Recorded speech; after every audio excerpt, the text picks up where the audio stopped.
This is a presentation of Northeast Streaming Sports.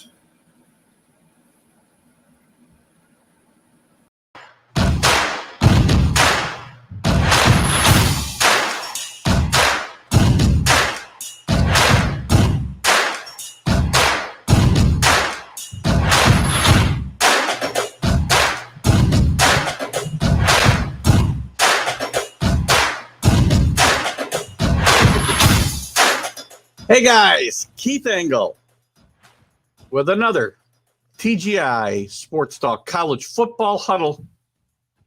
How are you guys tonight?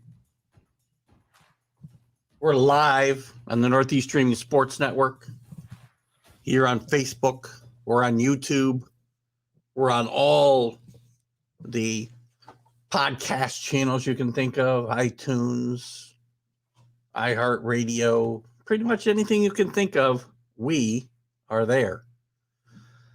So we're happy to be here tonight talking about another week past of college football. We'll have some guests tonight. Mark Mancini from Mancini Sports will not be joining us tonight. Unfortunately, fortunately, Mark's had a birth in the family recently, and he's got some family obligations that he's dealing with, which we certainly understand. And Jim Biringer will be with us. He'll be our last word on college football guy tonight. He's actually from the last word on hockey, but he's certainly one of our valued contributors when it comes to college football. And at 7:45, we'll be joined by Lary Sorensen, color analyst with Wake Forest, a regular guest and a good friend of the show. Hello, Anthony Price, throwing in your towel on Oregon. You know what? It's interesting. We're going to start there. Oregon, and I liked Utah last week. Utah's on fire. Utah's good at home. And Utah put a pretty good thrashing on Oregon last week, and it's over for them. It's over. Biggest game of the week, probably. So right now, there's 8 teams. The new poll's out. The big news is Cincinnati finally crashes the party and gets in at number 4. I was sure, if you watched my show Sunday, watched any of the shows I guested on over the weekend, I was sure Michigan would jump them, because I didn't think the committee wanted to put them in, only to take them back out if they're undefeated. And some of these, and so there are still some teams that can jump them. A one-loss Michigan team can jump them. A one-loss Oklahoma State team can jump them. Notre Dame could jump them, although they've only got one more chance to impress the voters. Hello, Mickey Delaney. How are you today? Not much good going up there in the northwest part of the country when it comes to college football right now, unfortunately for Anthony and for Mickey, fans of Oregon, Washington State. So, the new rankings are out. We're going to get into that. We'll get into some stuff from last week. Look at the big story last week was certainly Oregon. All the other games really were, style point games. Teams really, really, really running up scores, including Ohio State, 49-0 in Costa. They probably could have won this game 90-7, for crying out loud. And I'm not terribly surprised, Anthony, that Ohio State jumped Alabama to number 2, because I think even though Alabama cruised last week as well. Well, they didn't cruise. I'm sorry. They struggled with Arkansas, good Arkansas team. But these guys, these voters like the style points, and Oregon certainly Ohio State certainly put them up. Hang on one second here. We're getting some sound we don't want. So I'm not terribly surprised. And watching, the eye test tells me right now, watching these games, that Oregon wasn't better than Ohio State, even though they're ranked ahead of them. Ohio State is probably the second best team in the country by all intents and purposes. Their defense has gotten so much better over the last month. Their offense is unbelievable. C.J. Stroud has moved up the Heisman potential rankings. So Ohio State moving into number 2 didn't surprise me a lot. At the same time, people, strange stuff happens, and you got to be prepared for things like, as I just mentioned, if you're Cincinnati, don't be surprised if it comes down to it, if a 2-loss Alabama team might be considered for that 4th spot, if they get to the ACC or the SEC championship game and they lose to Georgia. Close. Don't be surprised if a 1-loss Oklahoma goes by Cincinnati undefeated. Don't be surprised if Notre Dame goes by them. I don't think Notre Dame will, because I don't think Notre Dame's got enough chances. They've got one more shot. They got no championship game to play in like these other schools do, and they've really got just one more chance against a really bad Stanford team. Frankie C., how are you today? Keith, Frankie's got a comment on the pros, which we won't spend too much time on. But yes, Frankie, the Patriots are back at the top of the AFC East. Topic for another show, but certainly happy to see us return to prominence. And only better things are going to come, Frankie, guaranteed. But college football is our focus tonight. And Frankie, certainly I'd love to have you pop in on my Sunday show.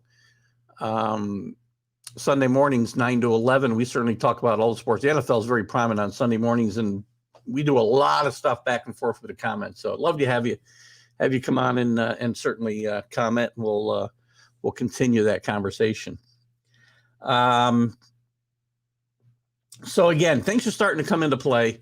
8 teams left in my mind, as I started to say. The top 4 teams, obviously. Let me look at the rankings real quick. So you got the top 4 teams.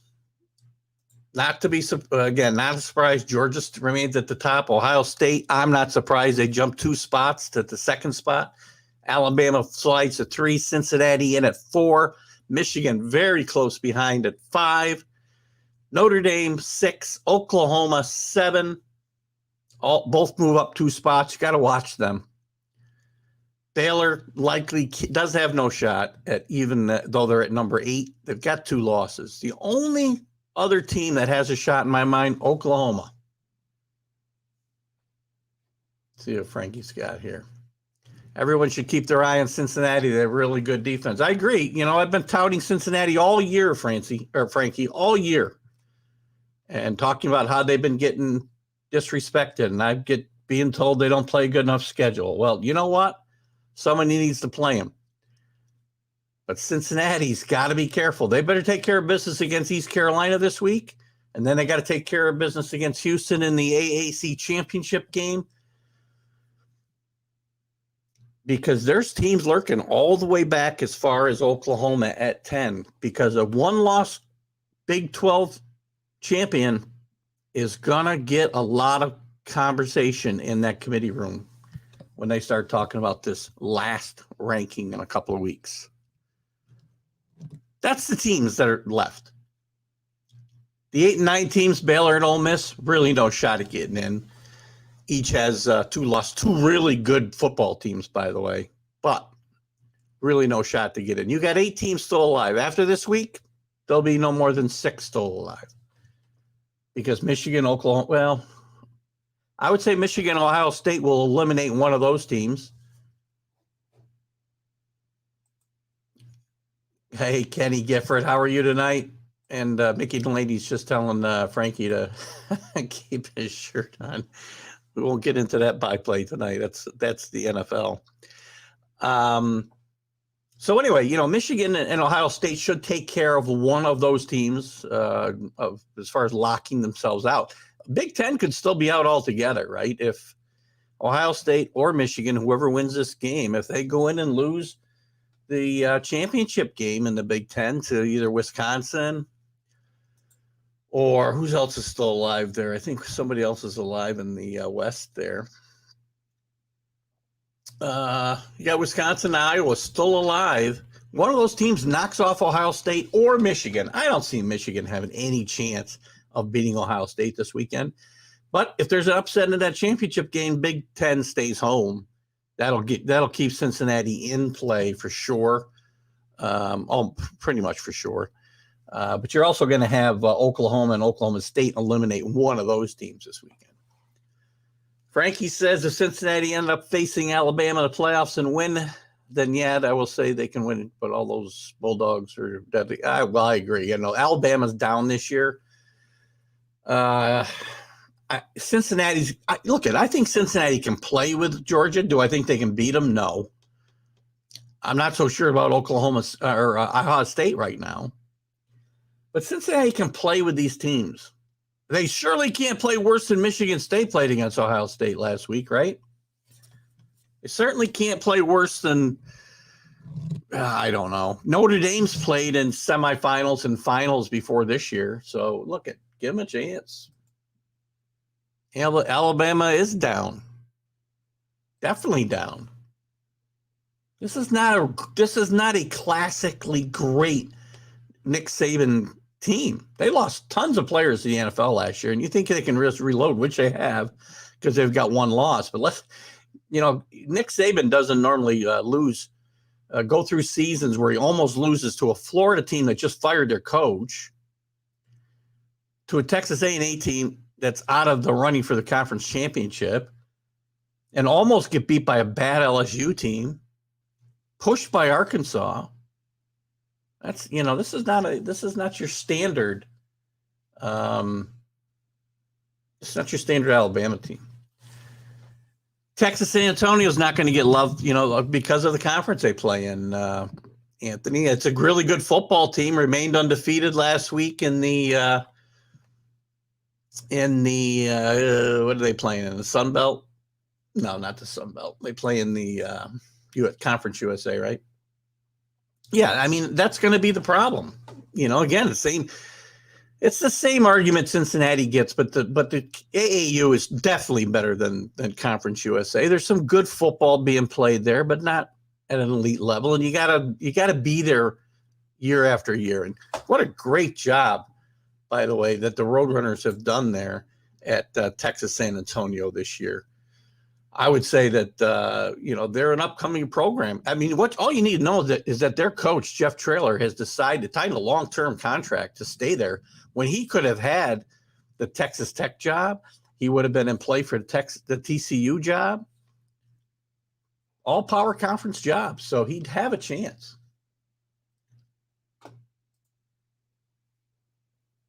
He lost again. Well, look at Mac Jones. Is certainly was a great player at Alabama. He's a great player right now in the NFL, or becoming a great player. He's certainly not a great player, but he's going to be most likely. But they replaced him with a pretty good player in Bryce Young, who's gonna, he's running 1 and 2 on the Heisman right now. Let me catch up on a couple of these comments before I bring our first guest, Jim Biringer, in. Billy, good evening to you. Big Frank, Bama lurking, ready to pounce. I don't know. I don't think Bama's got what it takes, guys. Just win, baby, makes them stronger. I agree. And there's our classic Georgia hater. Where's Rick tonight to stand up for his Bulldogs? Frankie wants to see Notre Dame win it all and finally been, you know what? This is not as good a team as they were the last 3 years either. That's the thing, Frankie. Anyway, we're going to talk about more of this, and we'll certainly get to your comments with Jim, and certainly after. But let's bring in my first guest. Last word on college football tonight, Jim Biringer. How are you, Jim? Hey, Keith. Good to be here. I'm doing well, actually. Doing good. You ready to talk some college football? And you know what? Surprised by what I saw last night. Shocked. In a good way. We're confusing Billy. Billy hasn't sobered up since Sunday. He thinks it's Sunday morning we're going to talk about hockey. So, yeah, I was surprised. When I turned on the show and I see that I didn't get to it right away. It was the middle of the show and I jumped in and I saw them at 4. I was shocked. I was sure Michigan would be 5 because you and I talked about. Yeah. I thought the committee wouldn't want to have the embarrassment, because I still think Cincinnati can win out, and there's still scenarios where they don't stay at number 4. Yeah, I agree. Not that they shouldn't, but because of the committee. They were talking about last night, and the big one's Oklahoma State if they run the table, because you're looking at potentially 2 top 10 wins, one in a bowl game, and we know, or not bowl game, championship game, and we know how much the committee values these championship games, and that's why I don't think Notre Dame's going to get in. Even though that hurts them a lot. Yeah. That not being affiliated with anybody hurts them because they have to go undefeated to get in, and as we've seen this year, they didn't. But the loss to Cincinnati looks a lot better than it did, and everybody was shocked by that. But I like that it was the same top 4 I had. What I tweeted out on Saturday night that I believed, and I said this, that if we're gonna all things are equal and we're gonna have consistency and we're gonna say play on the field matters, style points matter, teams playing better matters. We think this. We think this team's better than this team, then that's why I felt Ohio State should have jumped Alabama, and they did.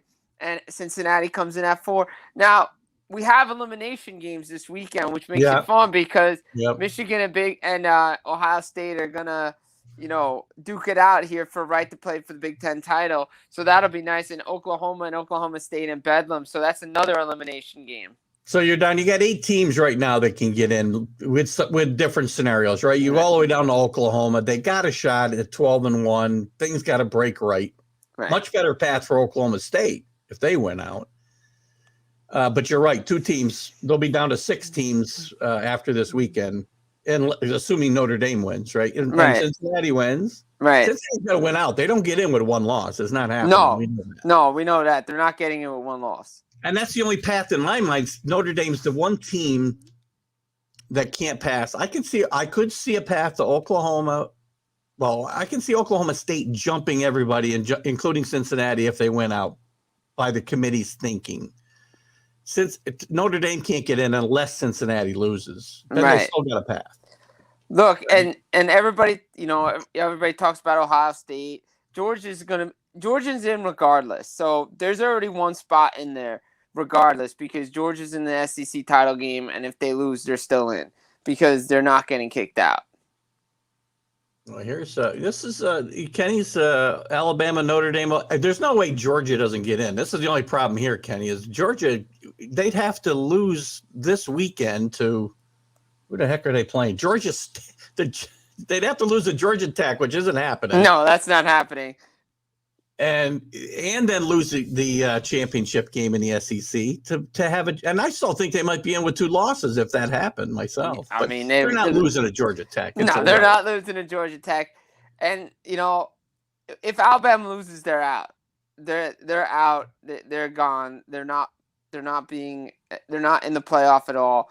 Yeah. So to me, you have 8 teams. Maybe Baylor's in there as well. They can figure it out, but I don't think they're going to get in with that poor loss. Yeah, that second loss is going to hurt them, I think, even if they run the table here.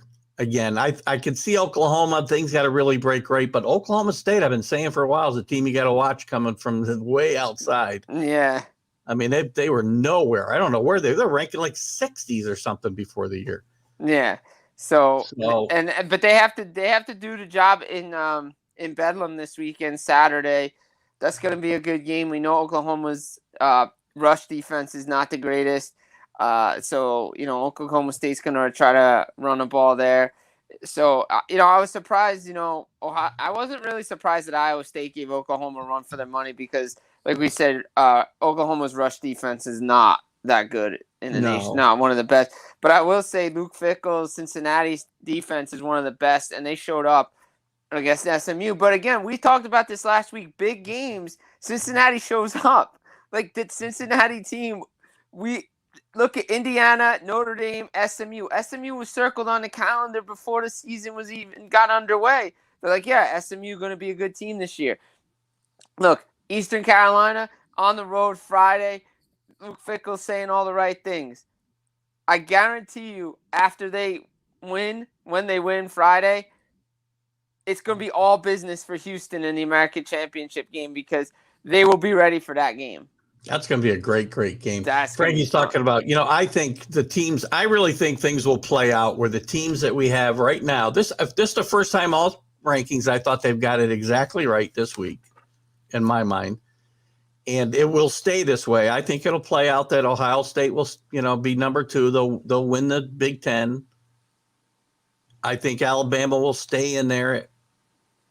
I think they'll stay in there at number 3. Maybe they'll fall to 4. Who knows?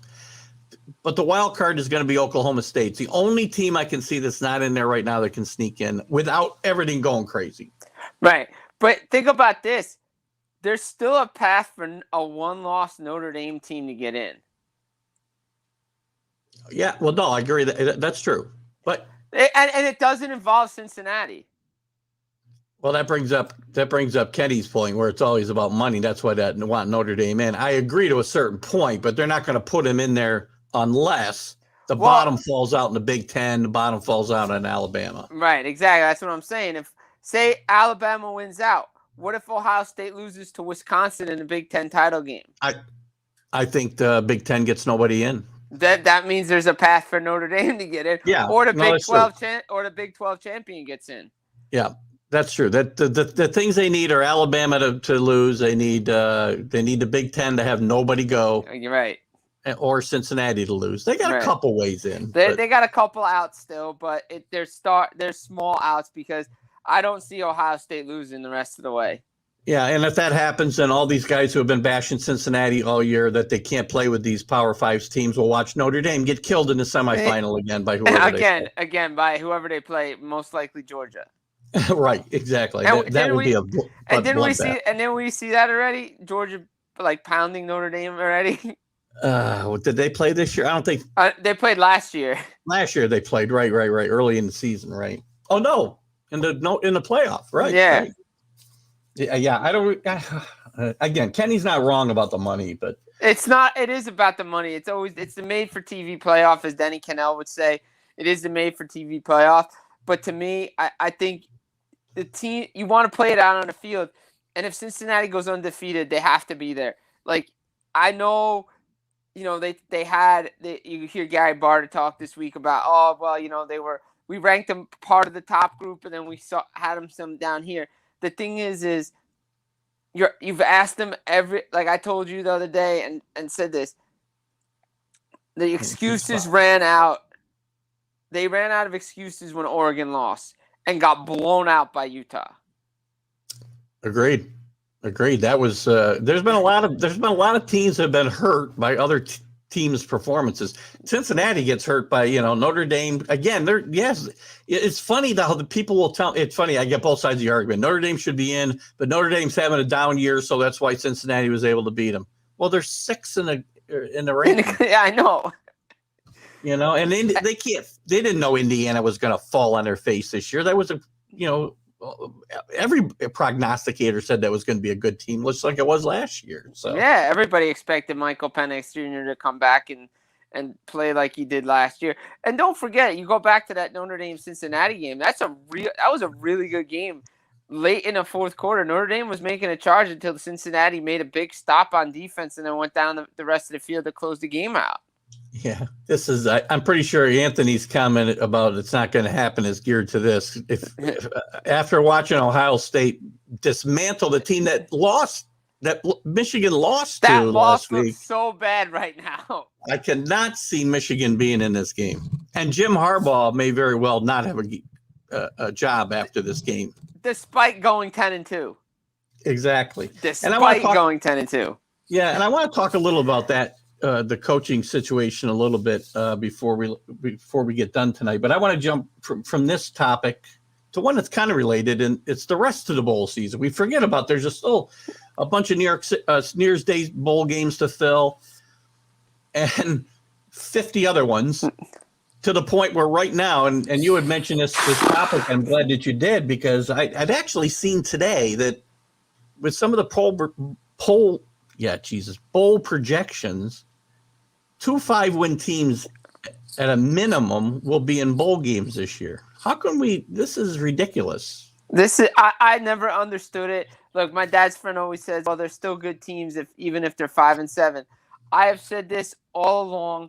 I've been a big proponent of this for these bowl games. First of all, one, there's too many of them, but I understand it's about money. So that's why we got to have 5-win teams. Right, exactly. So that's never going away. My standard is you're either 6-6 or you're 7-5. Personally, I'd rather you be 7-5 and go to bowl game than be 6-6 or 5-7. Though that's my standard, because I always said the bowl game was a reward for a good season, not just because you're a name team or a name brand, just because you're 5-7 or this and that. It's like Rutgers. Rutgers doesn't deserve to go to a bowl game. How many of their 5 wins this year did they? How many teams in Division I, Big Ten football did they actually beat? And the games they played against good Big Ten teams, they got the doors blown off of them all the time, especially against the big boys. They had a couple close games against some of the weaker teams, but for Rutgers to go to a bowl game this year, I'm sorry, but no. That comment also points to how good is Michigan, because Michigan was nearly beat at home by Rutgers this year. So they did, yeah. Rutgers they had the ball with a chance to win in the fourth quarter. I told Mark Mancini that would happen. But what's the answer? The only answer, Jim, is we need less bowl games, because you have to fill them up. If you have them, you can't just say, we don't have enough 7-5 teams, right? Right. I mean, not everybody's going to go 7-5. I understand that. But you got to have a standard. Like the bowl season used to be, there's only a handful of bowl games and like you said, it's about money, it's about TV, because ESPN has like every bowl game. It's all about programming for ESPN. That's all it is. But it starts in like 3 weeks. The bowl season starts. But how many of these games are being actually watched? Like, I understand for betting purposes and all that stuff, but some of the games are really not that good. They're not that good. There's nobody at them. I mean, it's like watching during the COVID season, because the stands are half full at best at some of these lesser bowl games. Yeah. So, again, I think the only way to get rid of those 5-win, 6-win teams is to you got to lop off 10 bowl games or something. You do. Can't easily. No, I mean, you can't. Who cares about where the heck? I don't even have any of them up here, but I mean who cares about some of these games? You know, the Poinsettia Bowl or whatever. We can use the one. We can use the one in the metro area, the Pinstripe Bowl. Like, I mean, come on. Like, at least it's something different. But Jesus, the CarQuest Bowl. Who cares about the CarQuest Bowl? We care about the games on We care about the games on New Year's Day. We care about the games on New Year's Eve, and that's about it. Yeah, I mean, you could throw a couple other ones in there, I suppose, to reward some of these teams. Like the Military Bowl is cool. Like the Military Bowl is cool. If you got like Army or Navy going to a bowl game, they should be playing there or something like that. That's cool. But I mean, well, Kenny says that's where the second-tier teams come in. We're down to third-tier teams. That's a problem, Kenny. We're down to third-tier teams. We're putting top 4 bowls easy. Top 4 bowls are easy. Rose Bowl. Mm-hmm. Fiesta Bowl's number 2 for me. Yeah. Sugar Bowl. Yep. Orange Bowl and Cotton Bowl. Yeah, pick and depending choose. on the matchups. Yeah, pick and choose. I always said the granddaddy of them all is the Rose Bowl. I was loving the Rose Bowl game. I love the Sugar Bowl. Big fan Fiesta Bowl, Cotton Bowl, or like the original ones. I'm a big fan of. Yeah, I am too. The Outback Bowl is pretty good too. You get the right teams. Yeah, no, there are some good teams, and there are some second-tier teams that I don't have a problem rewarding, Kenny. My problem is when you get to a 5-win team getting in a bowl game, it's basically you're becoming a participation trophy sport. Right. And now that 5-win team has a chance to win a bowl game because they have a month off to prepare. Yeah. And they couldn't get it done. Yeah, that's the other thing. It's a good point. These coaches want to get in bowl games because they get those extra practice sessions in that other coaches don't get, right? That's a big deal. I get that. Yeah, I mean, but you're telling me you couldn't get it done on a weekly schedule, but now we give you 3 weeks, you can win? Like, I mean, I understand. Yeah, it's more about getting those younger guys more practice time because they got to stop practicing if they don't make bowl games, right? So, I don't know. I mean, there's no easy solution to it. Like you said, the best thing to do is chop off 10 bowl games, but that's never going to happen because it's about money. So, agreed. I had a couple questions up here about some of the coaching stuff. We talked a little bit Sunday about all the job openings. It's just amazing. I've never seen so many good jobs open, and it's interesting because the coaching carousel there's not going to be enough really good coaches No. to fill the good coaching spots. James Franklin signs a long-term deal with Penn State. Hugh Freeze, who would have been in play for some of these jobs after doing a great job in rehabilitating his reputation at Liberty, signs a long-term contract there. He's out of the mix. I mean, what do you see I think Penn State and Franklin did the right thing, sticking it out together. Let him build what he's got. He probably made the right move because his stock went down this last month, obviously. What do you think is the best job available out there today? What's your opinion, Jim? I mean, look, Franklin does the right thing staying at Penn State. Do I think he's going to be there till 2031? No. No, probably not. I think he's gone probably within 5 years, to be honest. That's what buyouts are for. Right, buyouts, or the guy just decides to go someplace else. We forgot to mention Mel Tucker signing that new deal in Michigan State worth 90-something million. I don't even know how much it's worth. Mel Tucker, right? I forgot about Mel Tucker. Another guy who's mentioned for every one of these jobs. Yeah, Luke Fickell, according to some people I'm talking to, is going to re-sign with Cincinnati, so he's not going anywhere. Maybe the best job out of what's out there is LSU. I think because it's the SEC, and the SEC is the best conference going in the Power Five because you get the most, I wouldn't say breaks, but when it comes to playoff or bowl games and you're at LSU or you're at something like that, the SEC has just a little bit more backing in that room.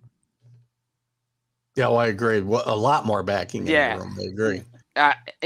USC is out there, but just like with Texas, there's too much outside influence from the board of trustees or directors or regents, whatever it is. That's why Texas has fallen off since they got rid of Mac Brown, because that program is doing really good if they just leave well enough alone. So I think that's the issue with USC as well, because you just can't fire a guy after one season when he hasn't gone through enough recruiting class to build up his stock. Luke Fickell talked about it yesterday. Yeah. These guys, the guys he has 30 seniors. Those guys went through a 4-win season, and look at them now.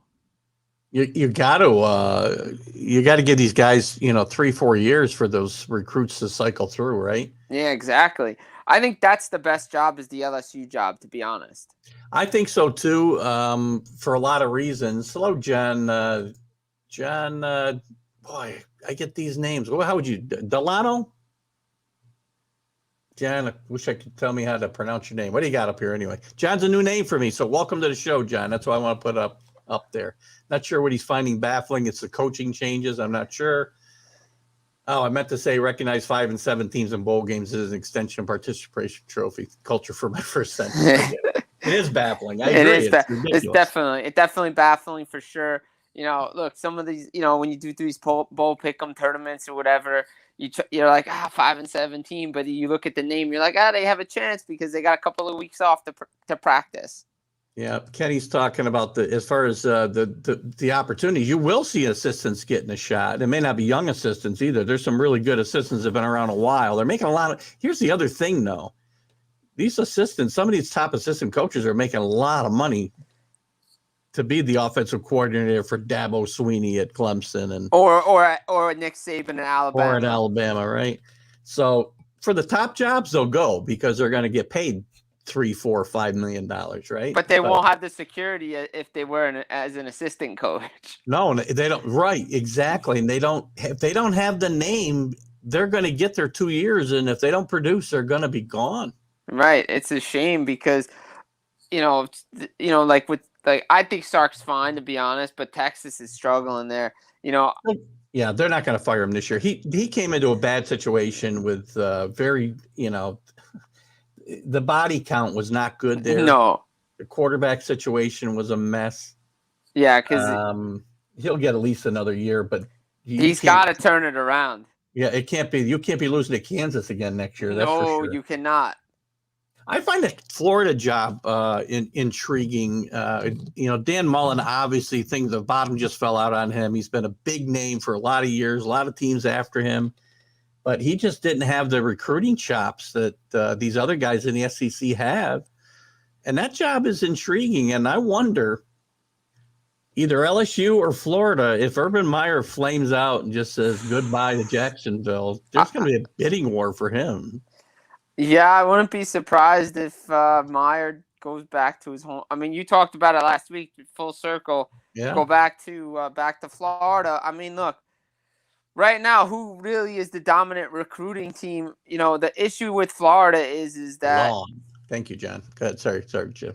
Go ahead. The issue with Florida is you got to compete with like Miami and Florida State and UCF, all those schools down there. You know, with LSU, I mean, yeah, you got to compete with Bama, but you could still go poaching other places and bring people in. That's why when Miami was so good, they were poaching from New Jersey. I mean, some kids still want to go down there to Florida and play, but you got to recruit when you're at Florida, and you got to own the state. For years, Florida used to own the state. Miami owned the state. Florida State at times owned the state. That's the big issue. Exactly. You can't keep them home. And Miami's big problem is, and I keep hearing Lane Kiffin's dream job is the Miami Hurricanes, which I'm a little surprised about. No, I thought his dream job was at Tennessee. Yeah, well, every place he's going next is his dream job. That's just Lane's shtick, right? And by the way, Miami's other big problem, besides being able to keep kids home, is the fact that they play 70 miles from the campus. I mean, yeah, they don't draw either. I think who was that? Joe Clout was saying that with Colin the other day. He was saying, look, Miami's lost the aura of the old Orange Bowl. They don't have that anymore. You don't have it right on campus. You don't have that mystique of playing in an old building. It was, the outsiders may have said it looked like a dump. Well, it's a bit of a scary neighborhood, but but you know what? The fans and the kids and the student there was an body, aura, yeah. They embraced it. It was their building. So look, the old Orange Bowl is great. I mean, I love watching games from that old place and everything. So, I mean, look, that's the issue with Miami. I think they got to get a stadium close to their campus if they want to have success again. I mean, they're starting to do some things right this year, but, you know, I don't know. I think Lane Kiffin needs to stay at Ole Miss for a long time before he decides to make a move, because look what he's doing with that team right now. Potential New Year's Six Bowl for Ole Miss.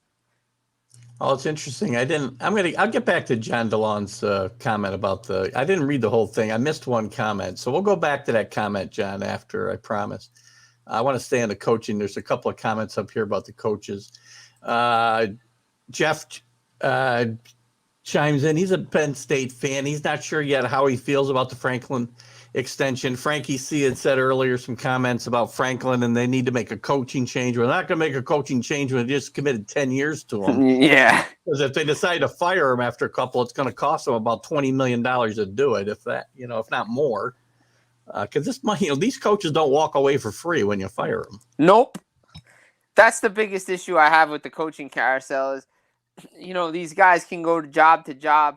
Now, obviously, the transfer portal is open, but these guys don't give the money back after they sign this contract, and the school's out all this money to these coaches.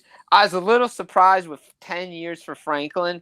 I thought maybe should have gone maybe less than that, maybe 5 years.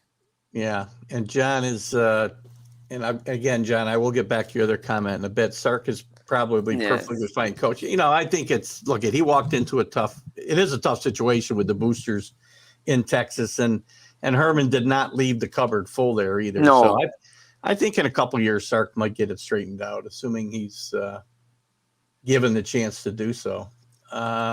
Kenny's talking about the safe. He doesn't think assistants are safer. I think they are. They're always looking for better and new blood, but only when guys walk away. Guys stay in those jobs. Dabo Swinney's not firing his offensive coordinator unless he gets a job somewhere. He's got to replace him. That's the only time he's going to lose his job. This isn't the NFL. If these teams have success and consistent success, it's not like, with Alabama, they seem to go through offensive coordinators like year to year because they go to national championships and everybody figures their system. But look how many. And Bill O'Brien's probably going to get one of these jobs coming up, by the way, so he'll be looking again. Right, exactly. But look, Kiffin and Sark were two assistants from Nick Saban's staff, made them really good. Now look what they're doing. I don't know if you know the answer to this. Anthony's asking about the offensive line coach at Florida State. I don't know that much about Alec Atkinson. I'd have to look him up. Yeah, I'd have to. We'll do some research into that, Anthony, and we'll talk about it as this the situation will continue to evolve because we haven't finished the season. No, And there's going to be more coaching moves before this is all done, all said and done for sure. So it's going to be a lot of fun. Yeah, it is definitely for sure. For sure, it is. I'm looking forward to it. Big weekend, college football weekend. I had a lot of Friday games this week on Thanksgiving. Yeah, there's some Friday games. You know what? Always was my favorite. And it's not the same anymore without Nebraska, Oklahoma. Yeah, I know. Texas A&M. I mean, and that brings me to my next topic. And we only got a couple minutes left, and we got to do our pick. But one thing I want to touch on quickly is Bedlam's happening this weekend, and there's a very good chance that this is the last time they'll be playing in Stillwater. And next year might be the last year they're playing in Norman, because when Oklahoma goes, this game may go away with it.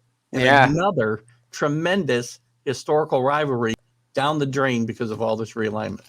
Yeah, it's a shame because, all these rivalry games, rivalry weekend is one of the best. I mean, to me, the best,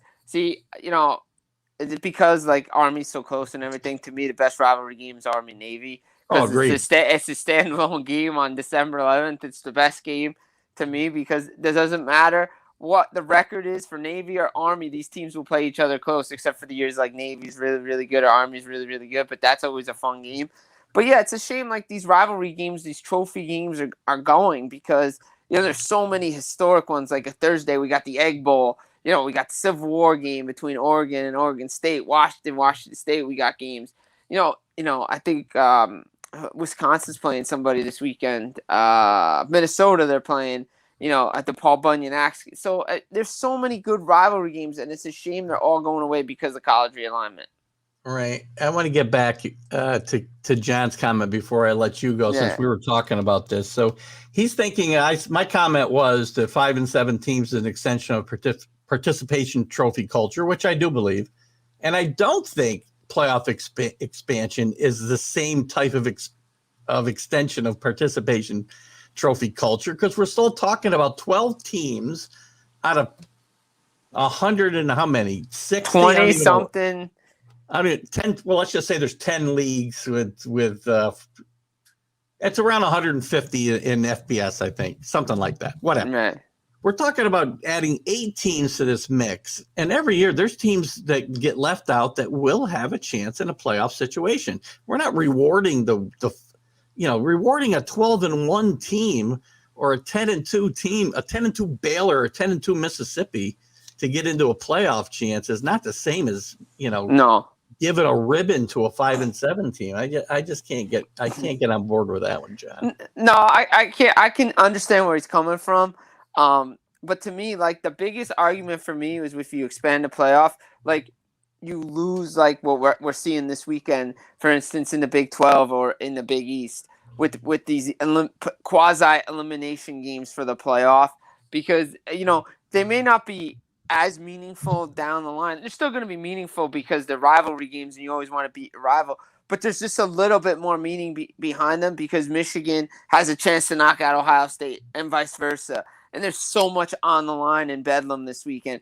That's what I would miss from like an expanded playoff, because the game wouldn't mean as much. It's still going to mean something. It's just more for pride. Agreed.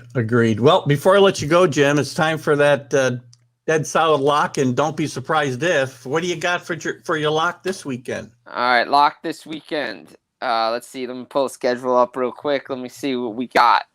I like Alabama to win in Auburn. That's your lock. Yeah. Ooh. My lock will be, and not just because he's in the green room waiting to come in, my lock's going to be Wake Forest bouncing back big against BC this weekend. Yeah. I like Alabama and Auburn this weekend. And what's your don't be surprised if? Don't be surprised if game. Oh, don't be surprised if. Well, I had it right last week when it came to Utah. I mean, I said it was going to be close, but don't be surprised if Michigan keeps this game a lot closer with Ohio State than people that would think. shock me. That would shock me. I'll give you my I'm not saying they're going to win it, but it could be a lot closer than we think it's going to be. Well, my don't be surprised if is going to be the opposite of your lock. I'm going to say don't be surprised when Auburn ends Alabama's playoff hopes this weekend at home. That'd be good. So there we got it. Jim, thanks for coming in. We'll probably see you Sunday morning. We'll talk some more about the Saturday results and some hockey stuff as well. So we appreciate your time as always. And I know the guests do too. So thanks for coming in, and we'll chat on Sunday. Yeah, I appreciate it. Thank you so much. We'll be in touch about Sunday. Excellent. All right. Have a good night. You have a great night. Thanks, Jim. Bye-bye. Bye. Jim Biringer from The Last Word on Hockey, who becomes the last word on college football on Wednesday nights. And we thank Jim for coming in. And right now, without further ado, because we do not keep our number one guy, Lary Sorensen, sitting around too long, Lary Sorensen from Wake Forest, a color analyst. Am I allowed in the state of North Carolina now or not? Well, there have been a couple of curious things. That pick about Michigan, that's kind of interesting. I have different feelings about that one. But That's going to be tough, man. Yeah, it is. It's always a tough time. It's going to be exciting, though. I think it's going to be a pretty good game. I think it's going to be closer than a lot of people are predicting, though. So, well, since you're a Michigan guy, let me ask you this before we jump into Wake and the ACC a little bit. I mean, if Jim Harbaugh loses again, which I think would be seven times in a row, I think, to Ohio State. Yeah. Is that right? I think that's about right. It's in that area. You lose track after a while. Yeah, 6 or 7. I mean, is he going to survive if he doesn't beat Ohio State this year? My broadcast partner Stan Cotton asked me exactly that same question, and I think he will. I think that he has. I think that he has brought enough back to the university, and from what I'm hearing from some of the people around there, they feel like they're on the verge now of getting back to where it needs to be. So we will see. But I think it's going to be a good football game. Unfortunately, it's at 12 o'clock, which happens to be the same time as kickoff for Wake Forest and Boston College. And they really frown on it when I watch another football game when I'm broadcasting a Wake Forest game. So I don't know why they would have a problem. It's you're a Michigan guy. I mean, I could see if you're watching, I don't know, Alabama and Auburn or something, you're watching your school.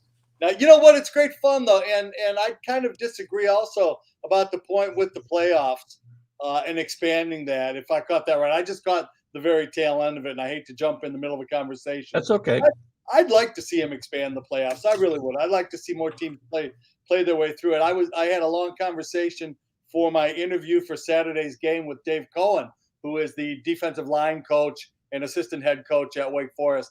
And he was in the FCS for a long time, and from about 95 to 2004. And his teams were very involved with it, won a national championship. And he said the excitement week to week and watching the way that it built and everything else and feeling like it was a legitimate shot for a lot of upstarts to do some different things is really exciting. And I know from baseball tournament, you just never know. There's a reason to play the game. I'm all for it. And the question came up a little bit because we were discussing it earlier, and John DeLon had said, because I was saying we were talking about 5-win teams getting into bowl games, right? There's too many bowl games. And to me, it gets to be I guess I ruffled some feathers when I said, you give a 5-win team a bowl appearance. It's like an extension of the participation trophy culture in the country. And I don't like it. And he thought, well, extending the playoff was the same message. And I say, no, not to reward a Wake Forest team who's had a great season, and give them a chance to participate in a tournament for the national championship. And, I think that Wake Forest played as close a game as to their full capabilities against Virginia, up at Virginia. And you saw what a team can do. And, I mean, who thought that the Braves were going to win the World Series? Why is it that nobody repeats in any of the sports? You play the games and different things happen to different guys. Boston College has been hit by the flu, and evidently they were going to have a lot of players sick all week. Who knows? I liked pitching when I was feeling a little bit under the weather because I didn't get all hyped up and I didn't get overexcited and things went better. So athletes do funny things when their backs are against the wall, and they get hard pressed. So you never know which team's going to win. Granted, I mean, a lot of people.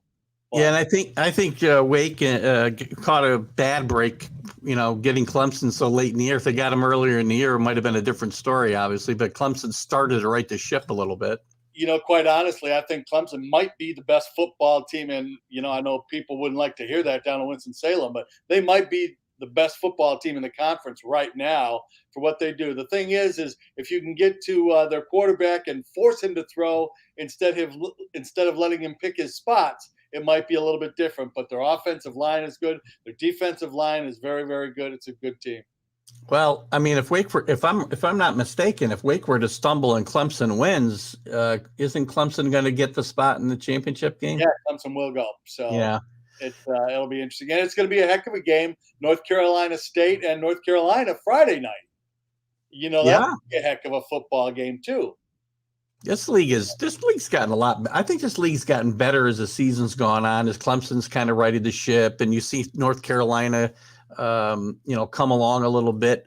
So you've got some other, Louisville has played good in spurts. Miami's played better. Well, not recently, but they all have capabilities. Yeah. It's which team shows up.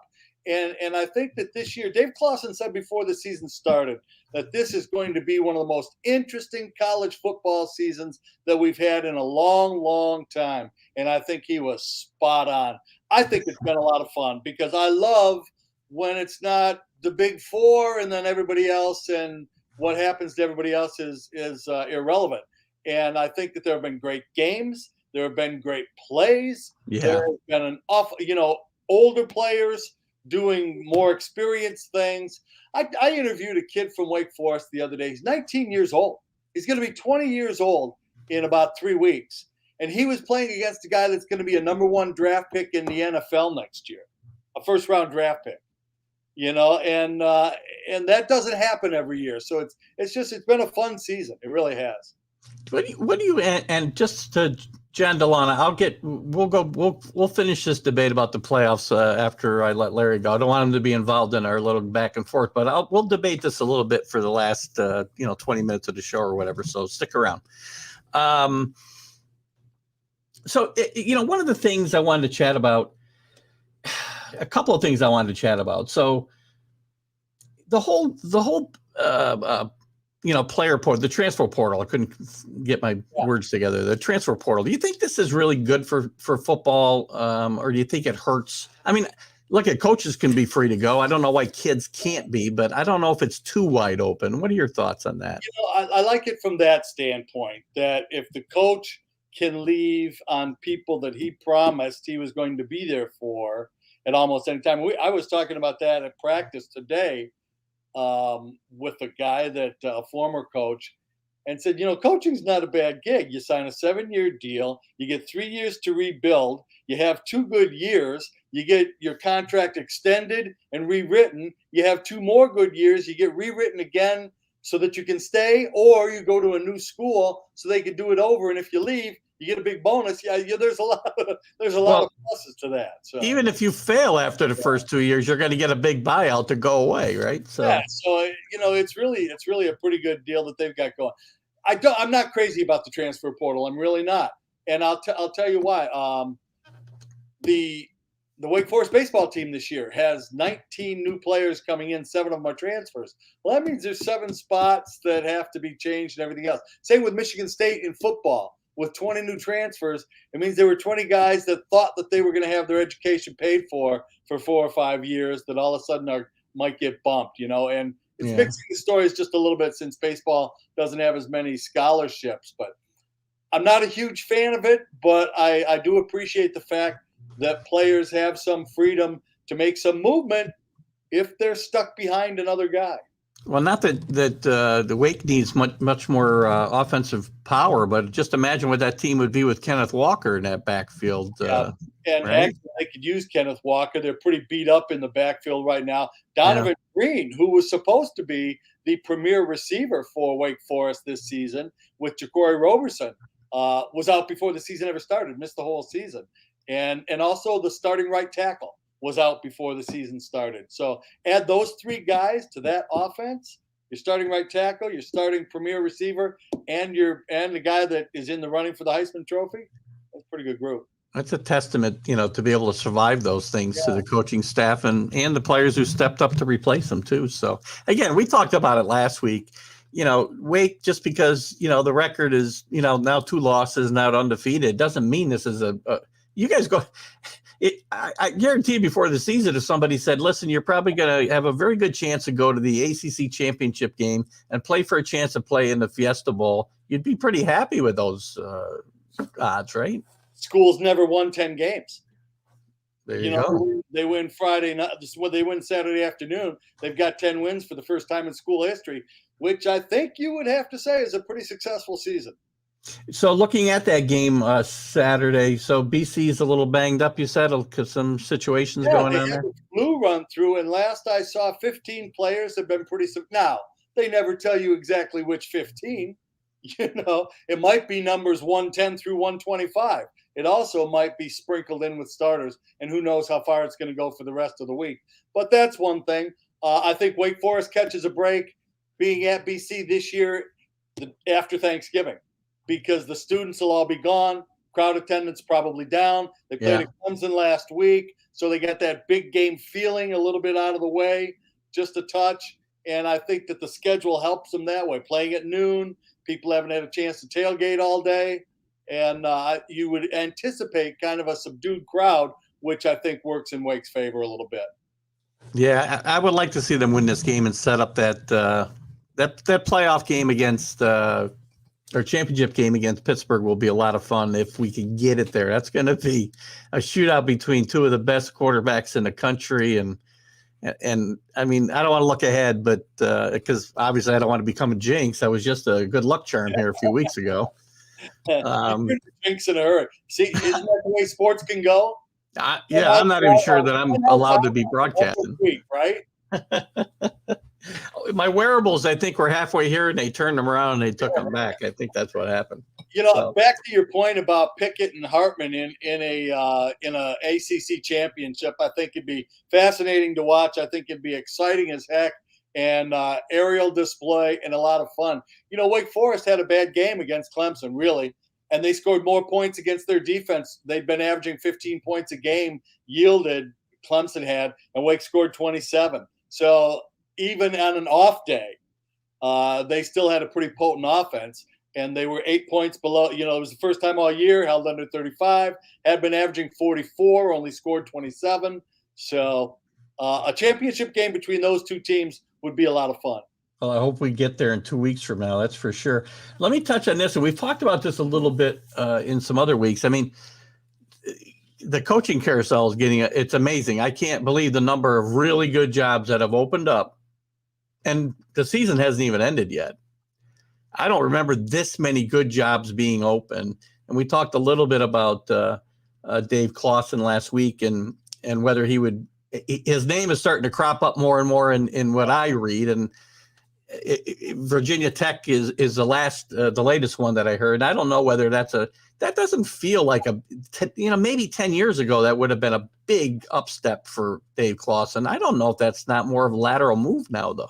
Well, I think the question that Clawson has to answer in his mind is, how important is the national championship to him? And does he think that he can achieve it at Wake Forest? Mm-hmm. Because if they start, performing, if they can repeat what they've been doing, and that's a big question too, obviously. This was an unusual year with COVID. But if Wake Forest can sustain what they have moved to this year and keep that going forward, then it becomes, are they going to have the resources and the facilities? Are maybe the second best in the ACC. The new field house is outstanding. They've got $20 million going on $38 million pledged for another new locker room on campus, which is desperately needed. And there's only so far you can go with facilities, and Wake Forest are first rate. They're compared with just about anybody's. So then, can you get the kind of player into Wake Forest that you need to, is the other question he has to answer. And Wake Forest, in the academic ratings that they use within the bowl subdivision and everything, right, Wake Forest is right at the top. They've got the PPO, I believe it's called. They are the number one school in the country, or at least in the ACC. So there's a lot to be said. But if somebody walks in and said to you, "I'd like to double your salary," all you have to do is go to this school that won 9 games last year and we think needs to win 12, and we're going to double your salary to get us there. What do you say? So he's got to weigh that as well. I'm just not sure. Yeah, and I'm just not sure Virginia Tech's that place anymore. I mean, I see. He likes that challenge too, though, and he's been. No, that's a good point. That's been his whole modus operandi is he's a rebuilder. He's gone to schools that have been down, and taken them to another level. And Virginia Tech's not as down as some of the programs that he has rebuilt. I hope this is I'm going to say this is a compliment from John here. You sound like a color guy. I hope that's a good compliment. I hope if it's not, I apologize. We'll find out after. Send me a note on that, would you? I'm curious. So. What I will do that. What else? So what else do you see? I mean, how exciting would it be for Wake Forest? You said never 10 wins. I mean, again, last week or a couple weeks ago, we were still dreaming about the playoff and everything else. But I mean, to get to the Fiesta Bowl at Wake Forest, and I'm assuming I'm going to get some tickets to come out with you to Arizona. But it's got to be an exciting. I mean, it would be a super achievement for these kids and Dave Clawson, in the entire program. Oh, absolutely. The Orange Bowl in 2006 is the game that everybody still talks about around Wake Forest under Jim Grove. And that really was kind of the pinnacle of the success of football. They've had some great names come through and some great players and some guys that are in the NFL now that are doing some great things. Jesse Bates, over in Cincinnati is a heck of a player, and old center fielder too, by the way. I got to mention that. But they really have gotten the program to another level. Can they sustain it? There's all kinds of rumors floating around. You mentioned the list that and the names you've seen. He's on every list now. I know. Boston is on every list of available coaches. You said something too, though, that really stuck with me and is troublesome, has been bothering me is, if we can run Mullins out of Florida after what he has accomplished in so short a time, what's enough? How much success do you have to have? And who do you think you're going to get that's going to walk in that has had more success with their team 2 years ago or 3 years ago than he has? And if we're basing everything on last year's success, it's going to be a horrible mess. It really is. Well, especially when you look at the number of jobs that are going to be open, there's just not going to be enough really top-notch coaches to fill the top positions. I'm not saying they're not really good coaches out there, but if I'm Florida, now I'm in competition with LSU and USC and Virginia Tech and Washington and a lot of other schools. And when you see how Michigan State supposedly is driving that financial market up on it, when did that start getting crazy when we hit double figures? Yeah. For a state employee that's making how many times more than anybody else employed by the state? I would think almost every state, the college football coach is the highest paid guy in the state, right? Unless it's supplemented somehow, and who knows how they can get around all that. But anyway, it's disturbing to me that we're firing people in the middle of the season because we know that the recruiting cycle and the signing cycle that starts in December has changed that landscape. Yeah. And so you have to say to your recruits, who's my coach going to be? Well, we'll let you know October 15th. We'll let you know who your coach is going to be next year. So, and if winning your league the year before and getting fired, that starts happening in a lot of places, the game's in some trouble that way. And that also turns what you just talked about in that early, firing guys early and then the hiring guys really quick, because now that's going to lead to a bunch of guys changing jobs and not coaching their teams that they coached all year in bowl games, which I hate. Yeah, it seems to happen every year. I'd hate how often would it be coach, leading the team because the other coach is gone. That's a bad situation as well. Yeah. I mean, theoretically, and hopefully this doesn't happen, but how awful would it be to have this great season at Wake Forest, go to Fiesta Bowl, Dave Clawson takes a job somewhere, and he's not allowed to continue, and they doesn't coach in the Fiesta Bowl with his team? That'd be awful. That'd be awful. Think about this. Think about college being in the playoff and somebody we're you $8 million a year to coach our team, which is, more than double what he's considerably more than double what he's making now, probably. Yeah. And say, but we need you to come in now so that the kids know you're going to be. That's the other part I hate. So no. I agree with you 100% there, but I don't know how you change it. It's the way the game goes. And I talked earlier with Jim Biringer. We were talking about, Bedlam's getting played this weekend. And again, it may be the second to last one of these ever.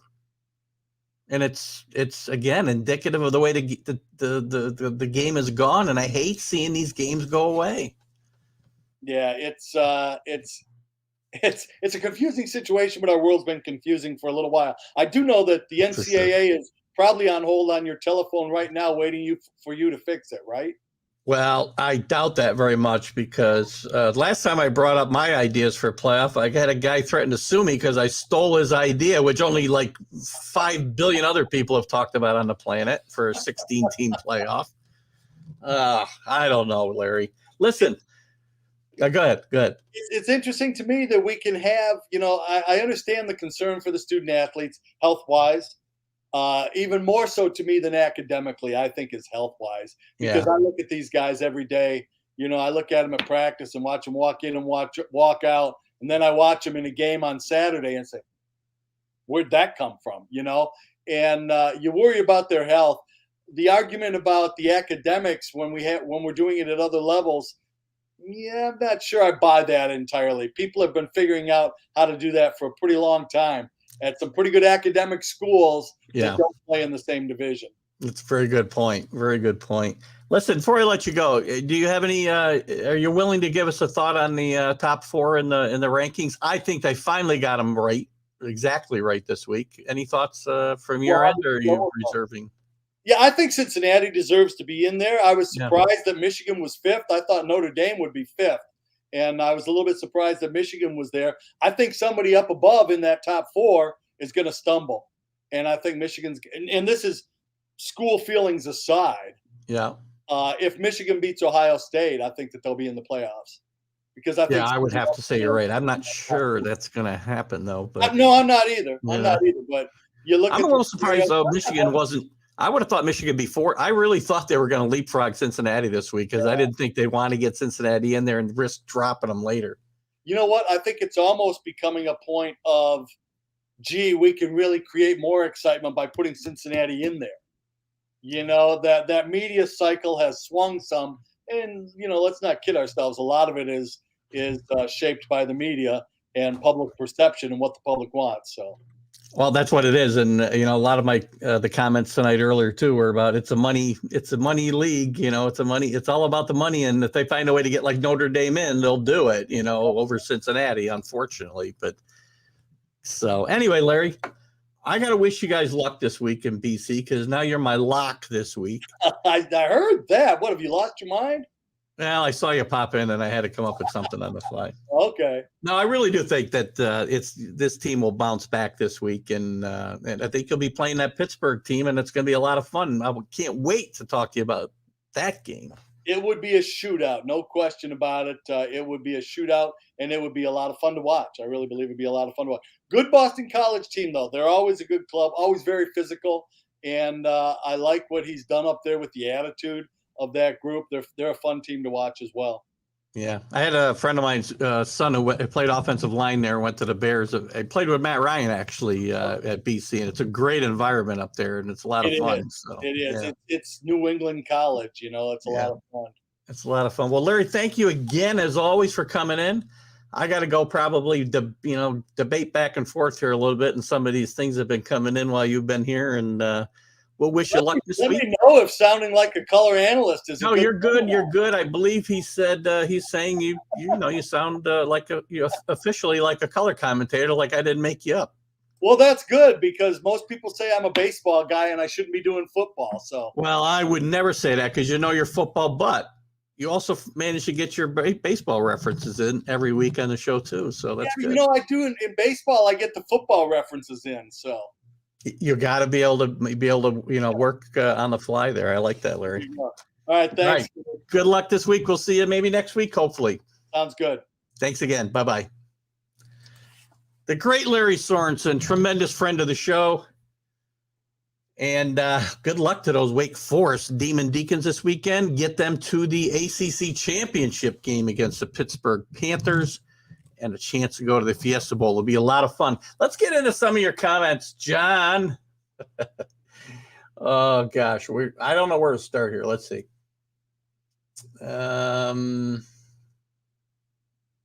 You had some good stuff up here, John. I don't want to miss it all. It's all in fun, by the way.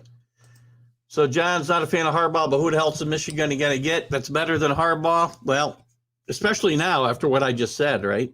With Florida firing Mullen, when there's already going to be a bunch of competition for jobs and not enough good coaches to go around. Probably not a great idea. And Harbaugh probably survives. I don't know. I'm not a Harbaugh fan. I just have never been a Jim Harbaugh fan. I don't feel like there's a lot of substance there. I mean, he's turned teams around, but he doesn't get teams over the hump. I don't know. There's just something about Jim Harbaugh and maybe John Harbaugh, too, that I'm not a big fan of. John's talking about watering down a plaza is quite offensive in SEC country. Are you one of those elitists, John? I feel like I had this conversation with somebody recently.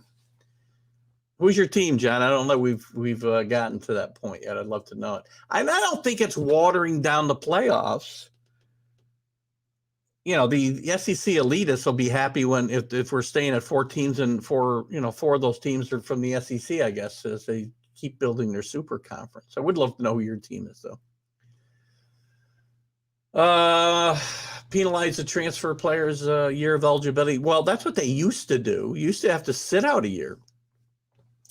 But that went away in basketball and football 2 years ago, partly because of COVID, I think, partly because of the coaching situation, and kids commit to schools.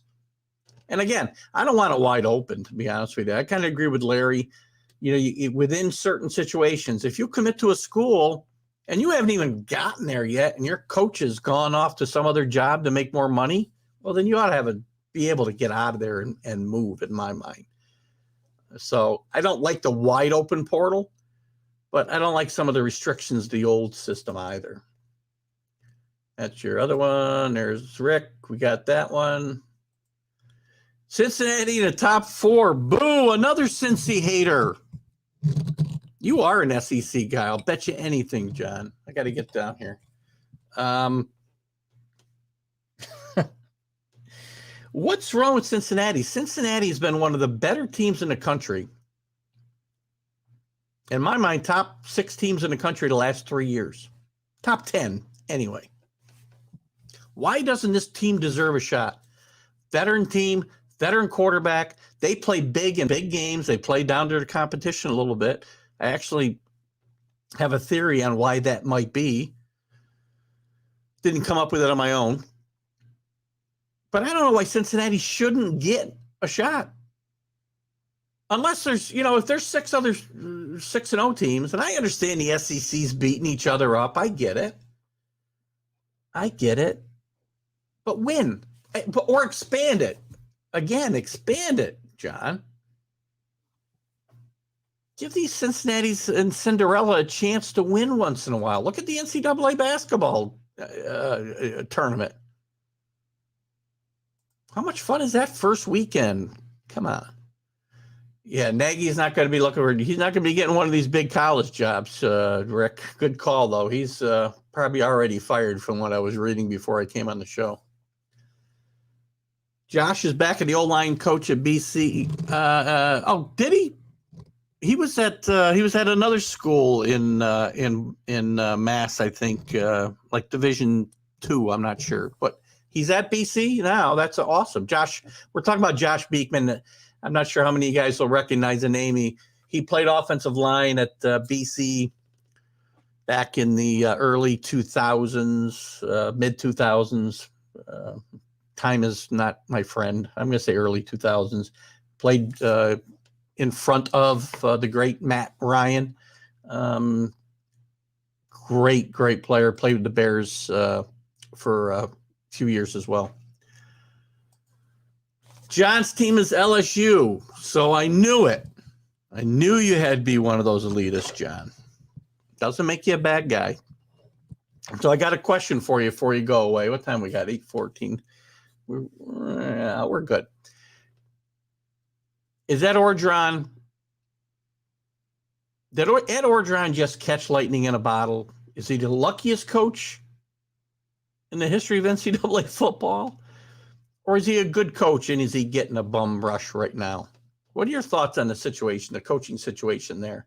And if you think Ed Orgeron should be gone, who do you want to see as your next head coach?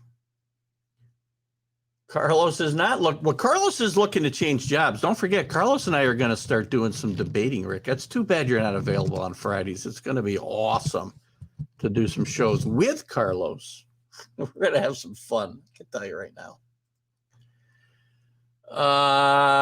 John's following up on, I think, on the transfer portal saying penalize a year. Oh, take away year eligibility if they transfer, not have them sit out. Well, that's still, again, I think given this, depending on the situation, if they just want to leave the school, John, then I'm okay with that. But if they're leaving because the coach they recruited them left them high and dry, I think you got to give the kids some wiggle room. If you stick it out 2 years, you should. Well, again, I don't really see a lot wrong with your comments here, John, other than the situation I'm talking about with coaches leaving kids high and dry. It happens all the time. No, we found out he's not a Dogs fan, Rick. Sorry. LSU. You guys will be fighting it out next.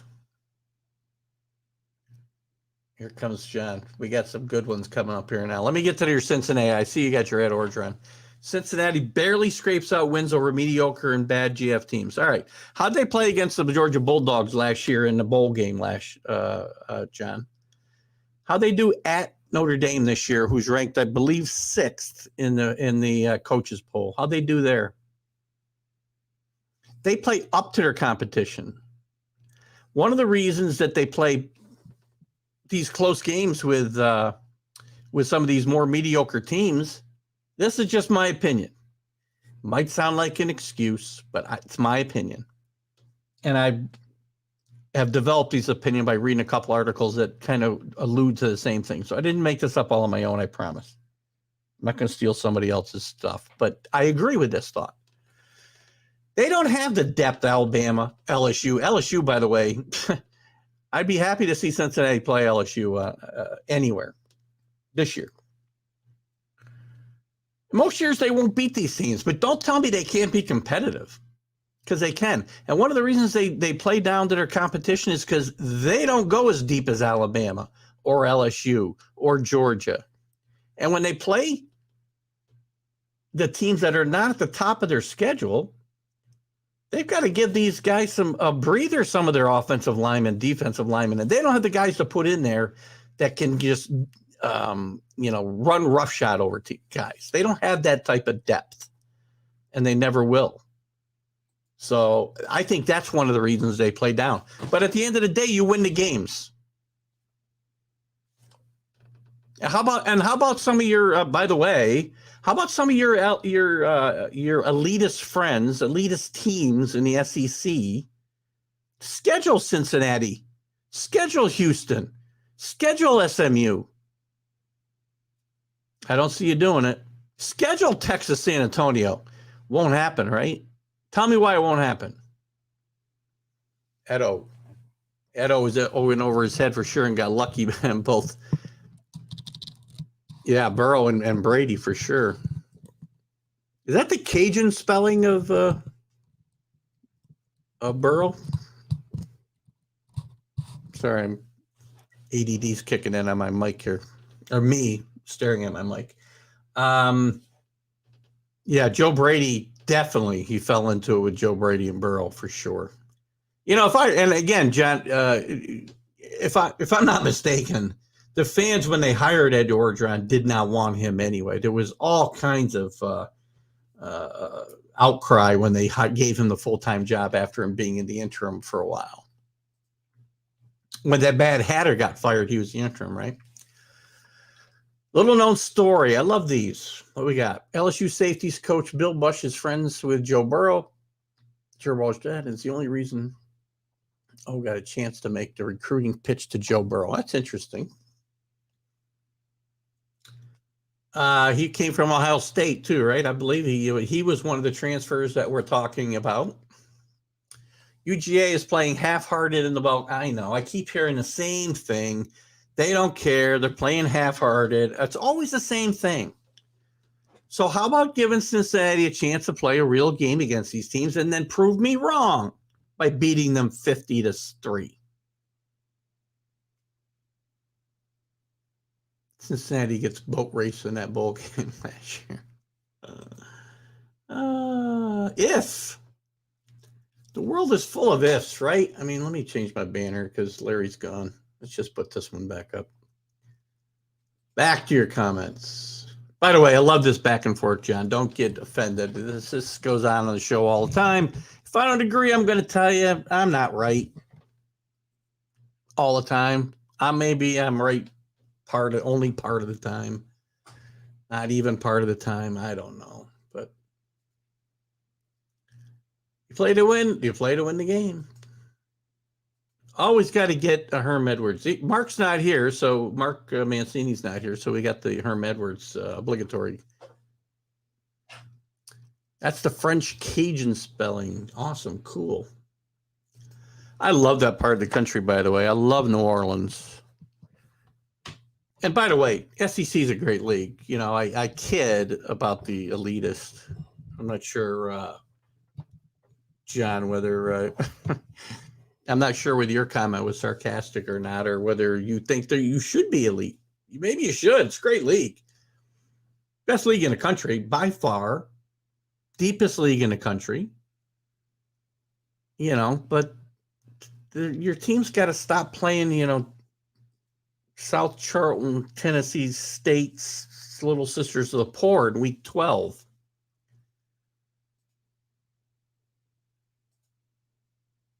Anyway, Brant, what else you got, guys? What else you got? What do you guys think? Let's get to some, we still got a few minutes. Let me look at the scoreboard. Let's look at the, we got to look in, can't talk. Oh, let's look. Here's some picks for the weekend, guys. Thursday, Ole Miss at Mississippi State. The Egg Bowl, right? I like Ole Miss. Lane Kiffin to make some hay here and continue to head towards a New Year's Day Bowl. Boise State, San Diego State. Not sure I care that much. I guess San Diego State will most likely win. You got Iowa with a big game in Nebraska because they still are alive in the Big Ten West. They need to win this game at Nebraska. I got to tell you something. This is a game.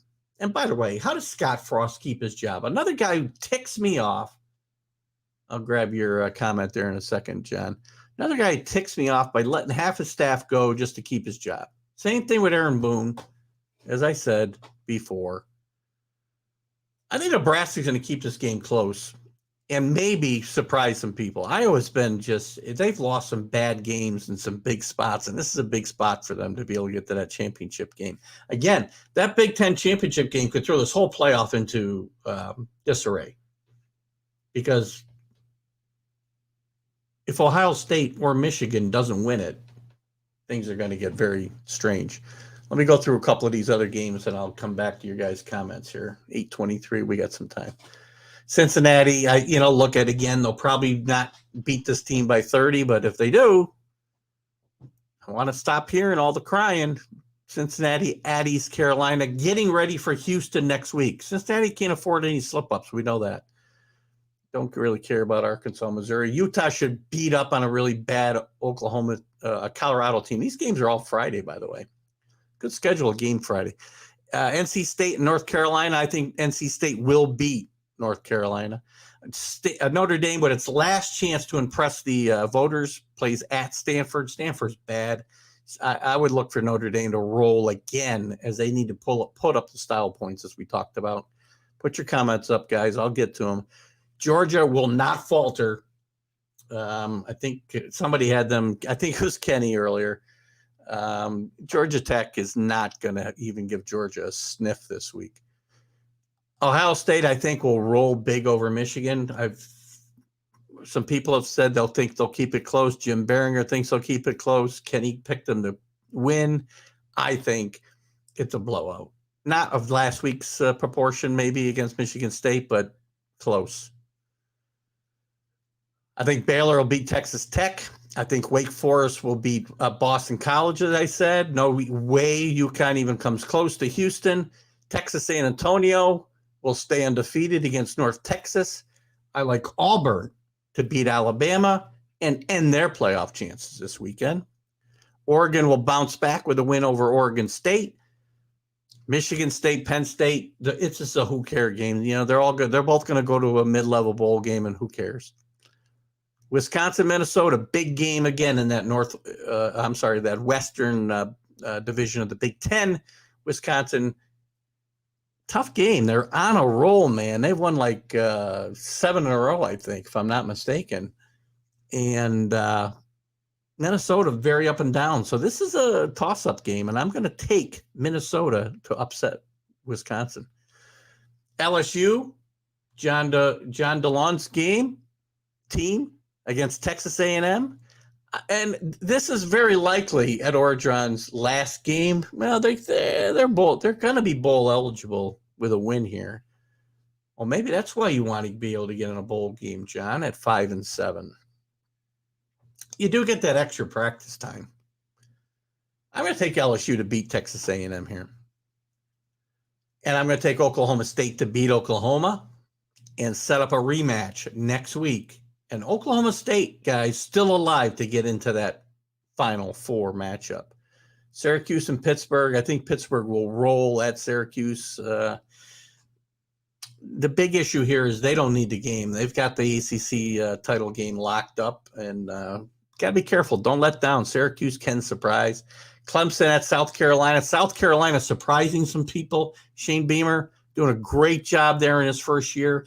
And the rumors are he may be heading back to his dad's school, Frank Beamer, obviously the longtime coach at Virginia Tech, and that job just opened up. USC and BYU, who cares?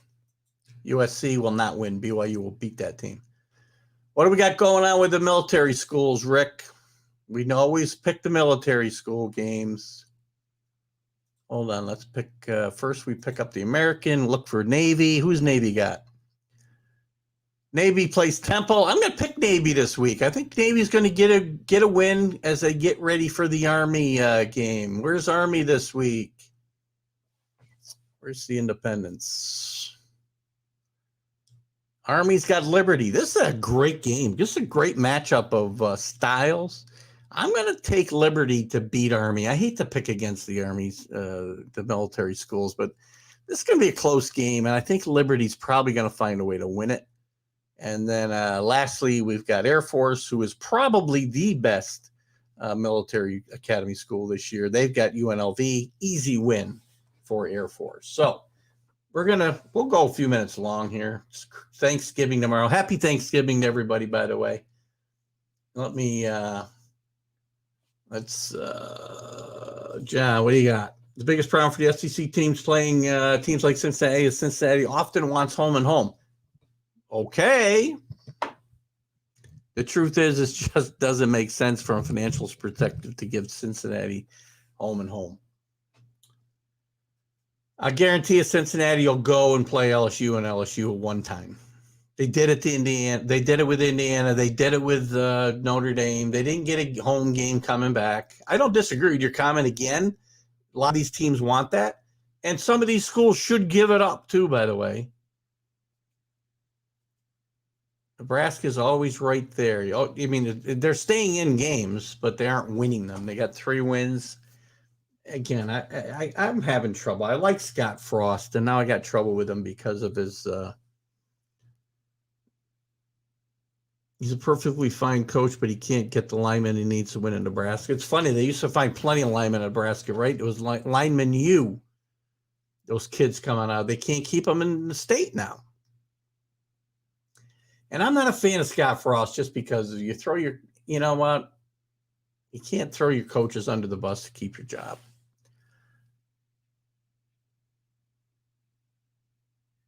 Well, that's an indictment right there of the coach, though, John. No hat today. I don't wear a hat only on Sundays for the Patriots games. Sometimes I guess I can wear my U hat, but I got the right colors. I can't wear blue and green. Look like I don't know, Bishop Scully and something. Fudge Packers. Trust me, Cincinnati wants none of that Tiger Stadium at night. Right now they might, John. That team is down. You know that. Listen, John, I do appreciate you coming on. We love having you guys. I hope you like and follow the show.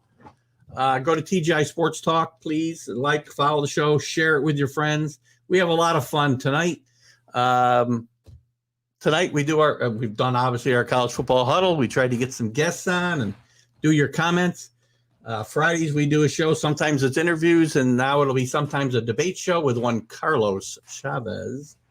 But we'll be doing a lot of viewer interaction just like we do tonight. Sundays, our Stream of Consciousness show where we talk about all sports. Same kind of interaction I like to have, John. That makes this show go. I love that kind of byplay. So I'm glad you joined us tonight. Thanks to Rick and Kenny and Billy and Jeff, who are here today earlier. If I'm missing somebody, Anthony, I know, was here earlier. Hopefully you guys all enjoyed the show. Hopefully your teams at least compete this weekend. And we'll continue some of these. Hope I do see you around. I love streaming. I love having some fun. And I love the interaction with you guys. Keith Engel, College Football Huddle, TGI Sports Talk, College Football Huddle, right here on Northeast Streaming Sports. Guys, my show Friday will be a taped show. So if you're commenting and don't get a response, don't get mad. We're going to remember the ABA and the ABA version of the New York Nets. Let's have some fun. Have a happy Thanksgiving. We'll see you on the other side, guys. Bye-bye.